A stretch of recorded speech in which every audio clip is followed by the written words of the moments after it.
नमस्ते, hello everyone, कैसे हैं आप सब लोग। Welcome to my YouTube channel Sakshi's way.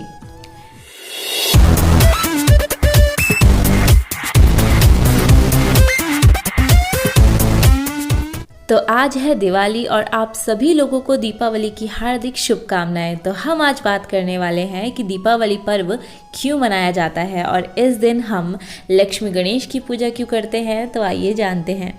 तो हिंदू धर्म में दीपावली पर्व बड़ी धूमधाम के साथ मनाया जाता है। इस दिन माता लक्ष्मी और भगवान गणेश की प्रतिमाएं स्थापित कर उनकी पूजा अर्चना करते हैं। बता दें कि दीपावली पर्व की शुरुआत धनतेरस के दिन से शुरू होती है और भाई दूज के साथ खत्म हो जाती है। इन 5 दिनों में माता लक्ष्मी अपने भक्तों के यहाँ निवास करती हैं। दिवाली का यह त्यौहार देश के हर कोने में उत्साह बिखेरता है। तो अब हम जानते हैं पौराणिक कथाएं क्या कहती हैं।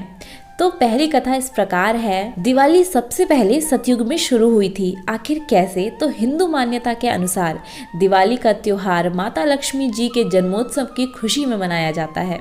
पौराणिक कथा है कि जब देवताओं और दानवों के बीच समुद्र मंथन हुआ था तो वहां से 14 रत्न निकले थे और इस दौरान माता लक्ष्मी वहां से प्रकट हुई थी। वो समय कार्तिक मास की अमावस्या का दिन था। तब से दिवाली मनाने की परंपरा शुरू हुई। दिवाली के दिन माँ लक्ष्मी को पूजने से घर में धन की कभी कमी नहीं होती है और परिवार में खुशहाली बनी रहती है। तो आपने ये सोचा है कि लक्ष्मी जी के साथ गणेश जी ही क्यों पूजे जाते हैं, भगवान विष्णु क्यों नहीं? तो आइए जानते हैं। तो किंवदंतियों के अनुसार माता लक्ष्मी विष्णु जी से कहती हैं कि मैं धन धान्य ऐश्वर्य सभी चीज़ों का वरदान देती हूँ। मेरी कृपा से सब सुख को प्राप्त करते हैं। ऐसे में मेरी पूजा सर्वश्रेष्ठ होनी चाहिए।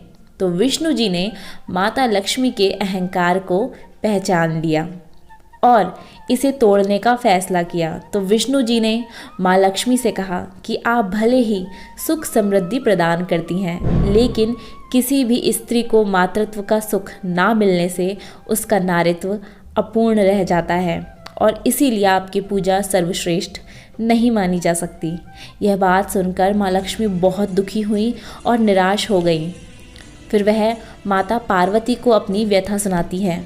तब माता पार्वती माँ लक्ष्मी की पीड़ा को देखते हुए अपने पुत्र गणेश को माँ लक्ष्मी को दत्तक पुत्र के रूप में सौंप देती हैं और इस बात से लक्ष्मी माँ प्रसन्न होकर यह घोषणा करती हैं कि लक्ष्मी के साथ गणेश जी की उपासना करने से ही धन और ऐश्वर्य की प्राप्ति होगी और तभी से दिवाली पर माता लक्ष्मी के साथ गणेश जी पूजे जाते हैं। तो अब बात करते हैं दूसरी कथा की, जिसमें त्रेता युग की दिवाली के बारे में बताया गया है।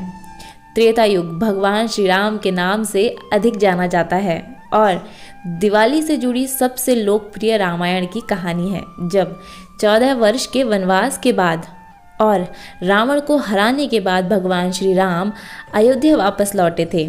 उस खुशी में अयोध्या वासियों ने बड़े धूमधाम से भगवान श्री राम का स्वागत किया और इस खुशी में लोगों ने घी के दिए भी जलाए थे। कार्तिक मास की सघन काली अमावस्या की वह रात्रि दियों की रोशनी में जगमगा उठी।